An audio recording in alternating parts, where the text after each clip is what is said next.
Good afternoon everybody, welcome back to the channel, hope you're all doing well.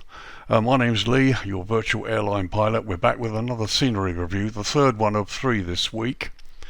And today we're back in the United States. We're in the state of Utah, and you're looking at Salt Lake City Airport in Utah, USA, Kilo Sierra Lima Charlie. This is a new payware scenery by Pacsim, or Pacific Island Simulation. And you're looking at version 1 for the PC version of Flight Simulator 2020.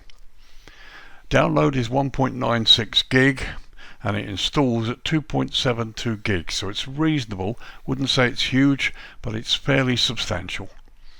Currently it's only available from the Pacsim store, and I'll put the link in the description below.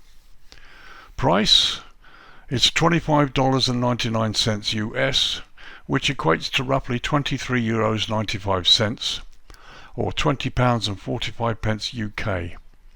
Now the UK and Euro prices are all estimates taken from the US dollar, and they do not include tax or VAT, which you're going to need to add or take account of when you purchase the scenery, and of course that tax may well vary depending on your country of purchase. But right off the bat, this is quite an extensive scenery, and I think it's quite competitively priced. So let's look at features. So it's tested with the latest SIM update, which was update 12. Accurate terminal, concourses, hangars, towers, freight buildings, general aviation FBOs and airport layout. Custom animated jetways. Very sharp PBR textures, both 4K and 2K, applied to all models. The visual docking guidance system SafeDock Type 1 is installed and programmed to all gates and concourses. You've got high resolution 7cm x 30cm pixel ortho imagery, replacing the Microsoft version, which only covers the airport. Accurate hand-placed autogen vegetation conforming to the airport layout. Fully tweaked and optimized for a smooth simulation experience. New taxiways between and around concourses. 2 new overnight parking RON areas added to the midfield and next to runway 34 right. And added various grunge work showing the tyre markings on the runways, taxiways and aprons, and much more. So he's done quite a lot to this airport and replaced much that was on the default to improve it. Now it'll be interesting to have a look at that. So let's have a look at some history. So history then. Salt Lake City International Airport, Kilo Sierra Lima Charlie, is a civil military use airport located about 4 miles or 6.4 kilometers west of downtown Salt Lake City in the state of Utah in the United States. The airport is owned by the City of Salt Lake and is administered by the Municipal Department of Airports. It is the closest commercial airport for more than 2.5 million people and is within a 30-minute drive of nearly 1.3 million jobs. The airport serves as a hub for Delta Airlines and is a major gateway to the Intermountain West and West Coast. Salt Lake City Airport sees 343 scheduled non-stop airline departures per day to 93 cities in North America and in Europe. It is by far the busiest airport in Utah. In 1911, the city bought a 100-acre tract around the Basque Flats for $4,000 and built a field, hangar, and other facilities. These flats were previously used by Spanish-French sheep herders who worked the fields in the largely desolate area of Salt Lake Valley.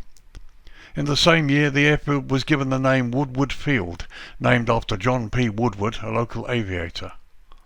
For several years, the airport was used mainly for training and aerobatic flights, but in 1920, the United States Postal Service began airmail services to Salt Lake City. The first transcontinental airmail flight landed at Woodward Field on September 8th that year. In 1925, the Postal Service began awarding contracts to private companies. Western Air Express, later to become Western Airlines, was the first private company to carry U.S. mail, flying from Salt Lake City to Los Angeles via Las Vegas.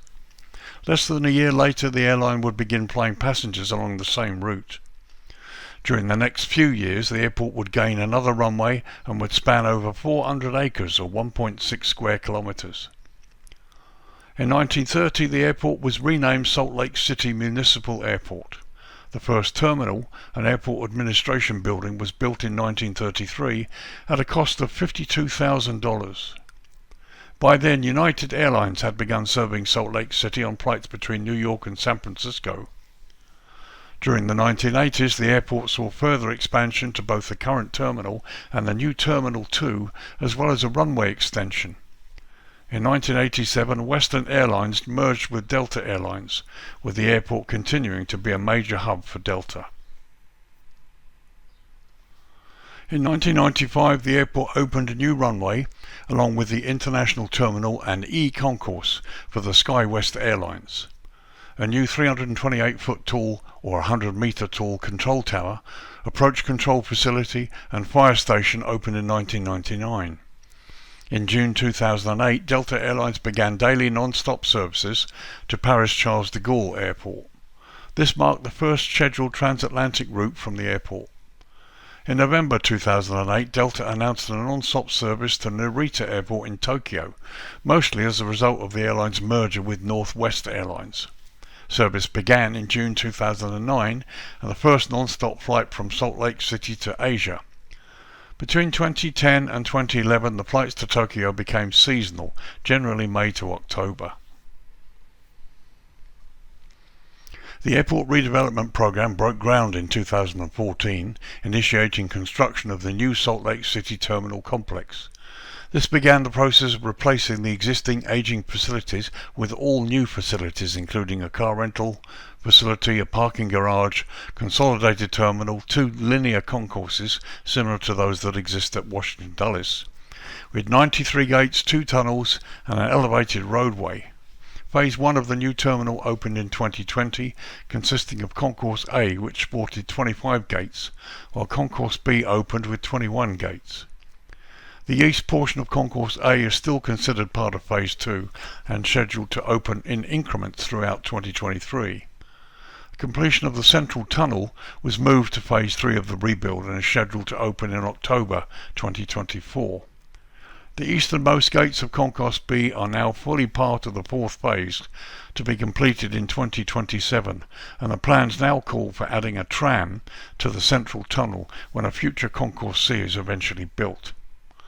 Some 23 airlines, including 7 cargo operators and 6 international carriers, operate into and out of Salt Lake City Airport. So there you go, folks. Quite a history, a long development which is continuing even as we speak at the moment. Hope you found that interesting. Obviously, if you didn't, you can always skip past it. So let's have a look at runways now. So let's look at the runway situation here at Salt Lake. The Salt Lake City Airport operates 3 main runways and 1 smaller one, and all of them are grooved. Runway 16 right 34 left, and we're looking down 16 right now, measures 12,000 feet or 3,658 meters and is made from concrete. Runway 16 left 34 right measures 12,002 feet or 3,658 meters and is made from asphalt. And the third runway, runway 1735, measures 9,596 feet or 2,925 meters and is also made from asphalt. And lastly, the short runway 1432 measures just 4,893 feet, 4,893 feet or 1,491 meters and also is constructed from asphalt. The airport lies at an elevation of 4,231 feet or 1,289 meters, so it's quite high up, and it sits within the GMT UTC -6 hours time zone. Parts of America, not all of the states, but some of them observe daylight saving time, and Utah is no exception. So currently they are 7 hours behind the UK at the moment. So runway 16 right 34 left, and we're looking down that now, and the other side, runway 16 left 34 right, both ends, all 4 ends, have high intensity runway lighting, high intensity approach lighting with sequence flashing lights, centerline lighting, touchdown zone lighting and precision approach path indicators on the left side of the runway. And again, both ends of all three main runways are equipped with an instrument landing system certified to Category 2 and or Category 3B low visibility operation. RNAV GPS approaches are also available. So as you can see, here we are 16 right. You've got the approach lighting system, and they are flashing, we just can't see them from this high. You've got touchdown zone lighting and the PAPIs. Let's just get a little closer. So there you can see the sequence flashing lights. Here you've got the centerline lighting and the high intensity lighting system, and there's the touchdown zone lighting and the PAPIs on the left side. Quick look at the other end, 3-4 left. So here we are, 3-4 left, and again you can see the approach lighting system, centerline, touchdown zone, everything as per. And it's exactly the same for the other runway, 16 left, 3-4 right. We will have a quick look. So here we are looking at the other runway, and as you can see, approach lights exactly the same, everything as it should be. So let's go have a look at runway 17. So here we are looking down the throat of runway 17, and both ends have high intensity runway lighting, medium intensity approach lighting system with runway alignment indicator lights, and that's the type of lighting you see here, centerline lighting, touchdown zone lighting, and precision approach path indicators. Runway 17 on the right side, as you can see here, and at the other end there, PAPIs are on the left side. Runway 17 also has an instrument landing system available, this time certified to Category 2 low visibility operations, and also has RNAV GPS approach options available too. Runway 35, let's have a look at the other end. So here we are looking at runway 35, and as you can see it has exactly the same as the other end, runway 17. The only difference here is you have a localizer directional aid or LDA approach option, as well as the RNAV GPS approach option available. So finally, let's look at runway 1432, the short runway.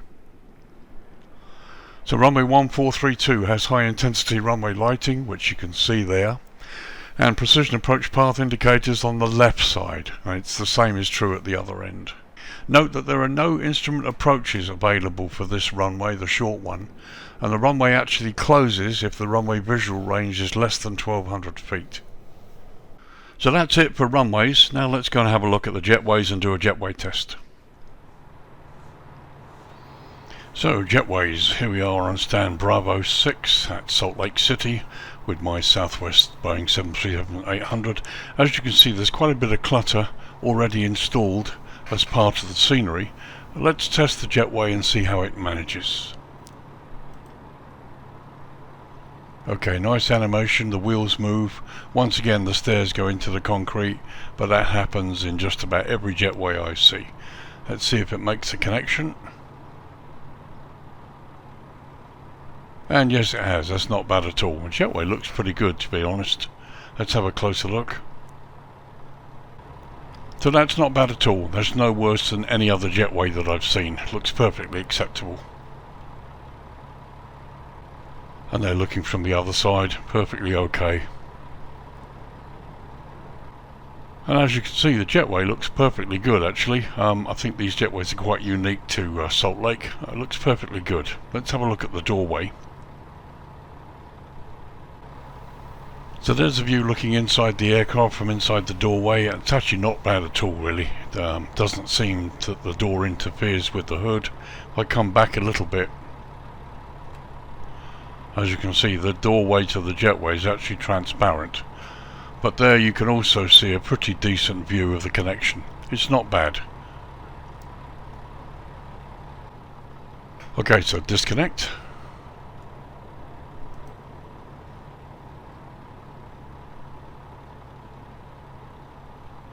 And there you can see the jetway doesn't interfere with the aircraft door, which is another plus. Animation's nice and smooth, everything looks pretty good there. There you go, that does it for jetways.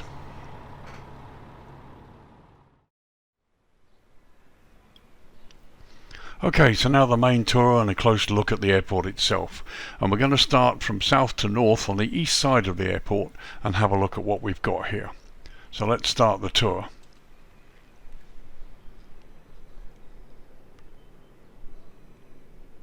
As you can see, there's quite a bit of detail, some photo scenery, but quite a lot, and also some vehicles there.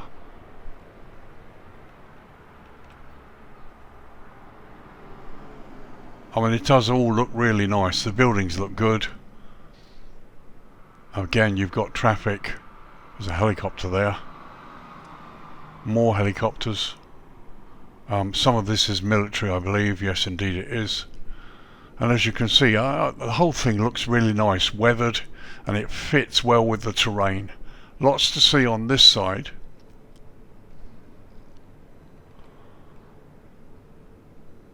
And even more out there to the little further east, northeast up there.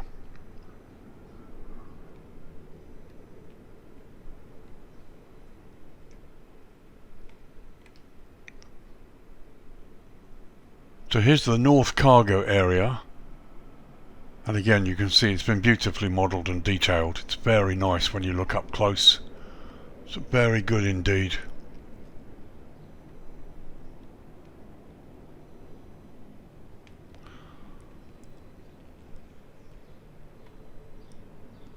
So now let's go and head down to the main central terminal area and the control tower. Let's have a look and see if there's anything in the tower. As you can see, quite a bit of modelling here.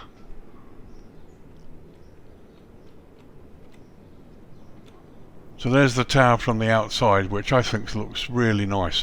Delta hangar there over to the left.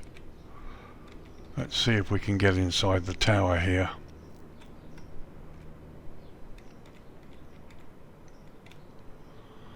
So the tower is modelled but not developed, which is fine. So while we're here, just a couple of quick shots. There's the Delta hangar over there, and you can see the ground detail looks quite nice as well here. Buildings look good. Just the quality of the buildings is quite impressive. There's the fuel farm to the left, and you've got more fuel stack areas here too. And just looking further to the west, it all looks pretty impressive really. It's quite nice. The ground detail is not as 3D modelled as some sceneries, but it's actually not bad at all really when you look at it. I think it works perfectly acceptable. Okay, so let's cross the taxiway areas here and just have a look at the terminal and the ramp detail as we go around here. The ramp stands, which is what you pilots are going to be interested in, are exceptionally well detailed. As you can see, the ramp, the roads, signage is good, and the ramp looks well grunged, as the gentleman said. You've got a road tunnel here, which is blocked off in the scenery. And here we are on some of the taxiways. All looks really nice. Little look at the road tunnel there. Some nice modelling on the buildings. As you can see, loads of clutter. My aircraft down there.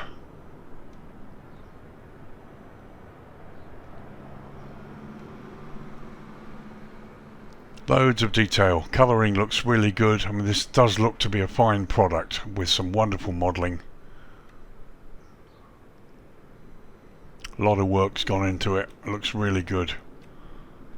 So we're going landside now. There's the big multi-storey car park. Here we've got the road system. A little bit more detail here, which is as it should be.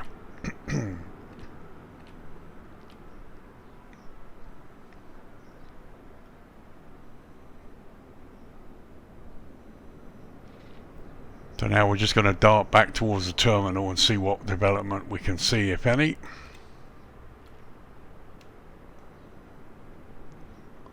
As you can see, it's not bad. Not bad at all.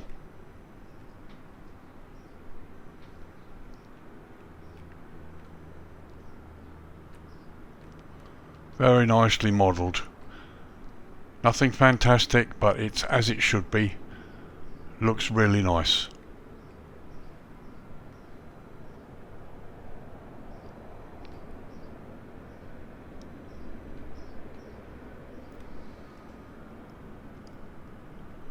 No complaints at all, just it does look good.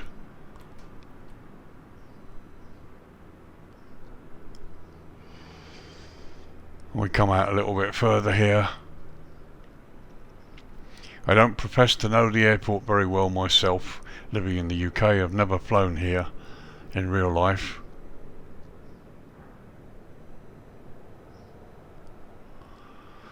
But as a model, the airport looks really good. Those of you that live out here will obviously know how accurate it is, but it looks very, very acceptable to me. Just go through the car park here.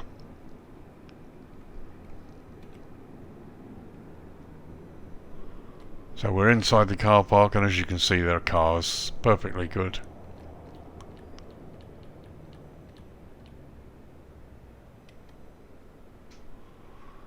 And out to landside.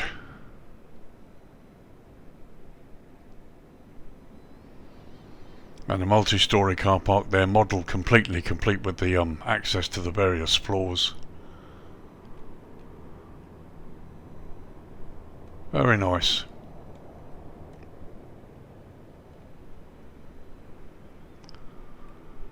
So going down to a little bit to the other end of the airport here, as you can see, more cargo work and development. Fence line looks good, you can see it well done there.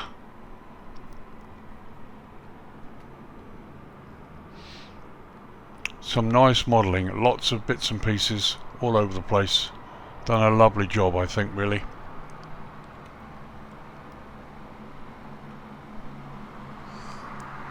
As you can see, this place is huge.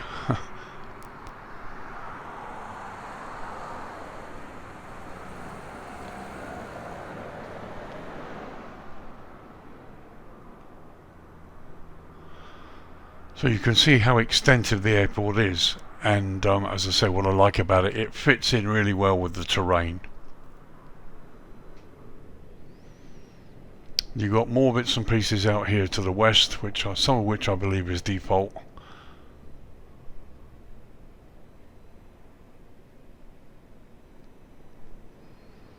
And we just pan across the airport generally from a high level, and you can see there's a lot to see.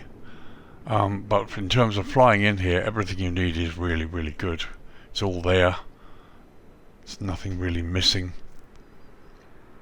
Looking at the charts, the layout is accurate, just as it should be. Here's the Delta hangar, which looks really good. Even the doors are properly grooved. It just looks really great, and you've got loads of stuff inside.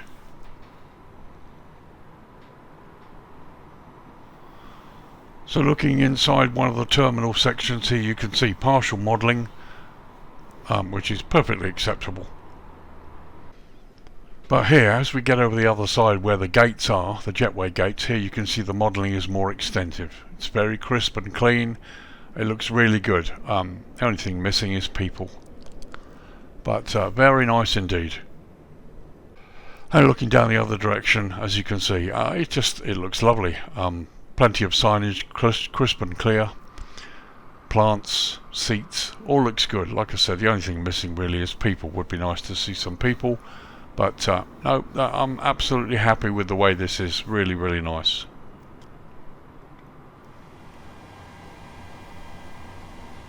So a quick view from the cockpit just to show you what it looks like outside the aircraft. This is what you see when you park up at a gate after landing during the day. Lots of clutter, all of it really good. Here's the visual guidance docking system here. Some nice concrete texture effect here, which looks really good. And here's a view out from the captain's side.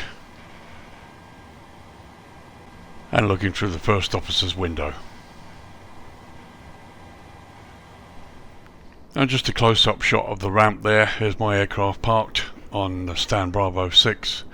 And you can see all the different oil stains and ground markings that you need, plus the various bits of clutter. Here you can see the aircraft marking spots. The jetways look really good actually. They are as per the real airport, nicely matched. And building texture looks wonderful. It just really does look good. And just a very quick tour down some of these stands so you can see the variations in what's available on the stands. It all looks pretty good here.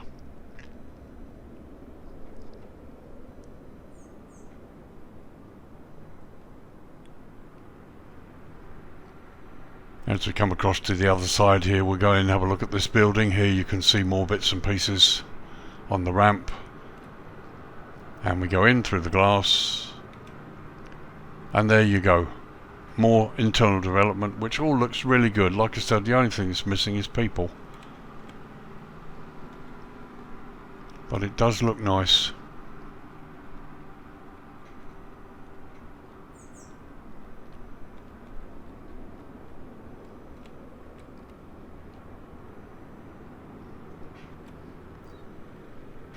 Very nice indeed. A beautiful internal structure here. We've got these plants and the ground. The floor looks really good, and this beautiful design here. Roosters there, and we've got stairwells going down here. Let's have a look down there. Okay, so we can't actually go down the stairs because they're blocked off, but it really looks nice. And I get this lovely glass effect here where the outside is dimmed. Obviously you're at 4,000 feet here, out in the middle of the high desert. The sun is very powerful out here, so to have this type of glass effect is very useful for the passengers inside. And just a quick shot there showing you that building that we just entered, a shot across the rooftops, and the layout of the airport looks very nice. So there you go, that does a little bit of a look around during the day. Let's turn the lighting down to dusk and see what it looks like here. So before we go fully down to dusk where the ground lighting comes on, I just wanted to show you this. 9:15 in the evening local time, sun's going down, and you've got this beautiful red glow on the airport. The way the buildings are coloured gives us just a really nice shape and a certain ambience about it. And there you can see the sun going down. Very, very nice. And looking in this direction, you can see the sun on the mountains. It's just a beautiful location here. So let's go down to the sunset, right down to where the lights come on, right to dusk, and see what it looks like. Okay, 9 PM local time, and the lighting has come on. Sun's pretty much on the way down now. And here's the view of the main centre terminal complex, which looks really very quaint actually. Looks very, very nice. And we're looking out towards the city of Salt Lake, and there on the left you've still got this beautiful red glow on the mountains as the sun drops right the way down. And here you get a good idea of some of the ground features as well. Centerline lights, green lights everywhere. Taxiways are well lit, signage looks good, blue airfield edge lights. In the foreground at the top there you can see the short runway 1432. It all looks very, very pleasant. Very nice indeed, and I like the fact that the vehicles have headlights too. So let's get down to my ramp and have a look, see what it's like down there. So here's my aircraft on stand Bravo 6 as before. Looks really nice. Plenty of lighting, all looks pretty good. And just a close-up look at some of the ground features here. Concrete looks really good here. We've got various bits of clutter, all highly detailed, and various signs as well here. Ground markings look great, certainly here in the central area. And here we are, just a quick look inside the terminal from outside the glass. You can see there's lighting there too. Very impressive. So we take a quick trip here across the central area.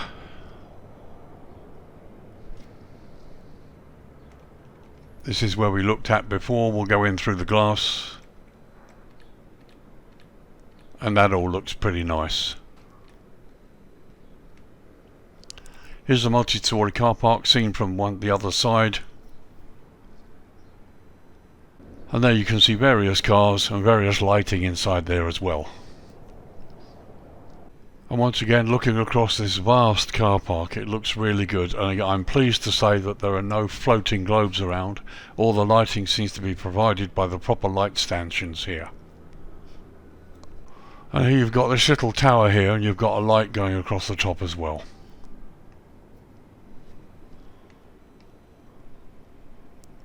So let's have a quick cruise out eastbound towards the runway and taxiways. There we've got a fire engine going down there. As you can see, taxiway lighting looks really good. Runway lighting we've already seen.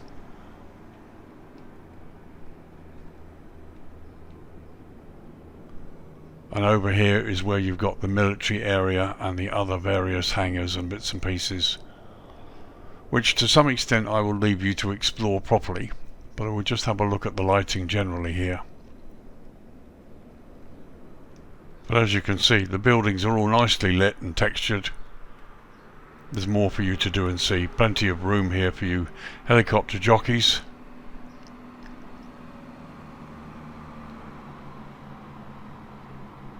Very nice indeed.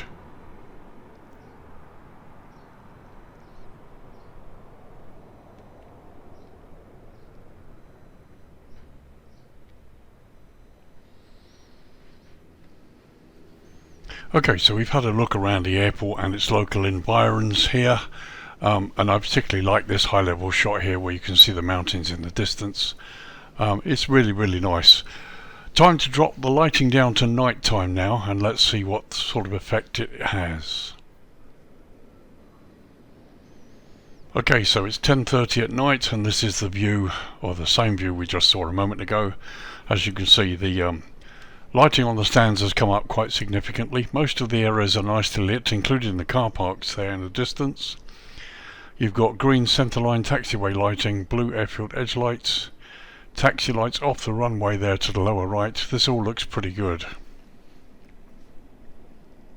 And then looking in the other direction here, you can see the taxiway that comes off the other runway. I think it's 1735, brings you into the central area here.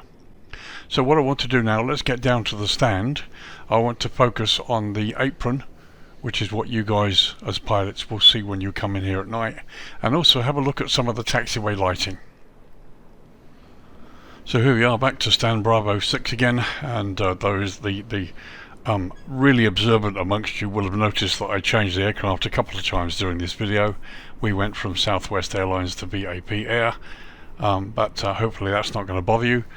But here you can see the stand lighting is really excellent. There really is no problem at all here. A quick view out the cockpit for you. This is what you're going to see when you park up, and there you can see the visual docking guidance system in action at the moment, where it continually sort of changes. You've got stand number, there's the local time. I think it's the local time. Yes, it is the local time, because I've just set past.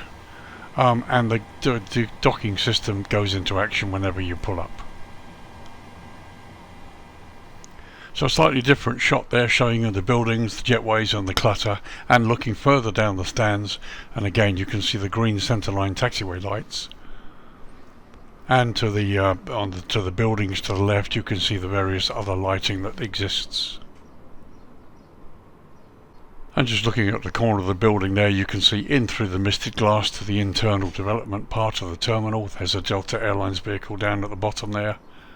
It's all been very tastefully done, and of course the light sources also are excellent. And there, as we pull out a bit, you can see the ground markings and various bits of clutter parked up around the airport. It all looks pretty good, to tell you the truth. It looks really nice. So a quick look at some of the outer stands here, and here you can see some of the taxiway signage as well. There's the Delta hangar over there, we'll have a look in a second. And again, all looking pretty good there. So a quick run across the taxiway here, you can see the ground lighting looks excellent. And there you can see more hangar space.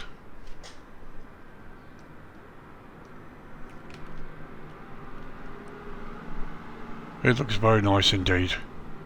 Taxiway signage is fine, no problems at all. There you've got the fuel station to the left.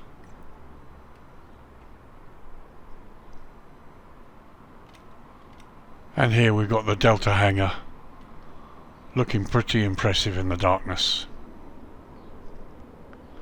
So we'll continue out over the taxiways. Let's have a look at some of the signage here.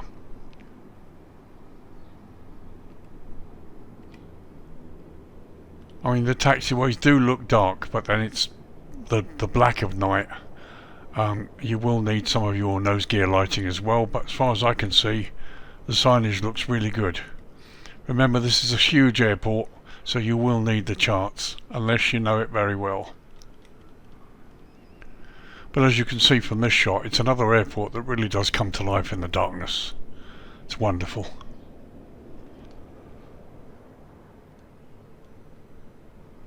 It just looks very good. In the darkness hours it looks great. You're going to have fun finding your way around, but it's great.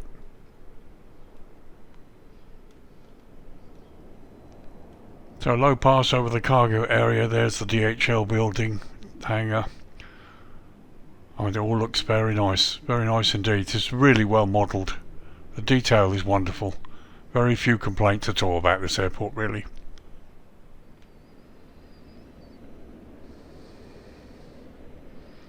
It really is a very nice piece of work.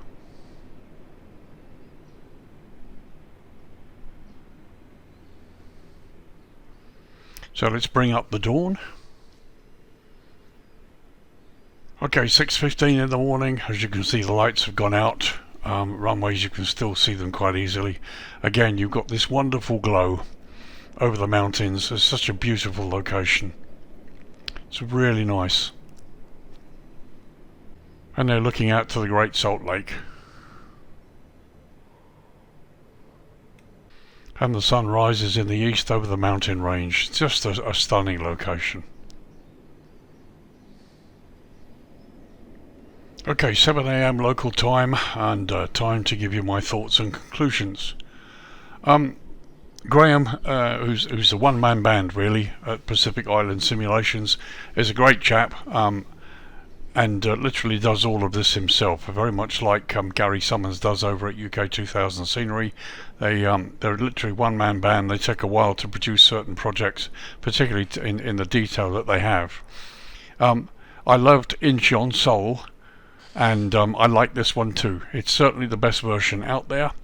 The price is very competitive considering what's been developed in there, and the fact, as I said, it's all done by one person. You get arguably the best version of this airport I've seen for a while, and that includes the one that was done for P3D, which also looked really good too. It's a really great airport. Lots for you to see and enjoy. Everything you need as a pilot. It's accurate navigationally as well. It's yet another airport that comes to life during the nights, darkness hours, and sitting here amongst the mountains is just wonderful. Absolutely wonderful. I can't recommend it highly enough. It's very, very nice scenery. So there you are, folks. Salt Lake City Airport in Utah, in USA. Kilo Sierra Lima Charlie. A payware scenery by Pacsim, or Pacific Island Simulations. This is version 1 for the PC version of Flight Simulator 2020. Downloads 1.96 gig, just under 2 gigs. And it installs at 2.72 gigs, just under 3 gigs. It's available only from the Pacsim store, and I'll put the link in the description below. Currently priced is $25.99 US, which equates to roughly €23.95, or £20 and 45p UK. The UK and the Euro prices are all estimates taken from the US dollar, and they do not include tax or VAT, which obviously you must factor in during the purchase, and of course which could vary depending on your country of purchase. But I think the price is quite competitive at just under $26. It's on the high side, but this is a vast airport with quite a bit that's been done to it. He's made a very, very good attempt to do internal development in the terminals. The placement of the objects, the features list is huge, so I think it's well worth the price. Not as expensive as some airports, and particularly one I'm about to review next week, and you can have a look at that in a minute. So I think it's great. Very happy to thoroughly recommend it to flying within the United States, and I hope to also do a few more reviews of American airports as well, which I think I've been told anyway, certainly are sadly lacking a little bit. So there you go. It's a really, really nice scenery. What's coming next week? Or this week, I should say, at the moment. I apologise for the delay. We had some sort of domestic issues this week which prevented me from keeping up to my schedule. I have now updated my website. Going to get 2 videos certainly this week. There's this one, which I'm hoping to release today, the 11th. And finally, I'm going to get a look at Orlando from Taxi to Gate. Now that they've supposedly solved the photogrammetry situation, we're going to install that and have a good look over that and see whether it really works. So there you go, folks. Thank you very much for joining me. I hope you enjoyed this review. I think it's a great airport. It's very impressive. And again, it shows what is available, what the simulator is capable of when you've got a good designer who knows what he's doing. So thanks again. If you've been on the fence about this, I hope it sort of smooths things away for you and helps you make a decision.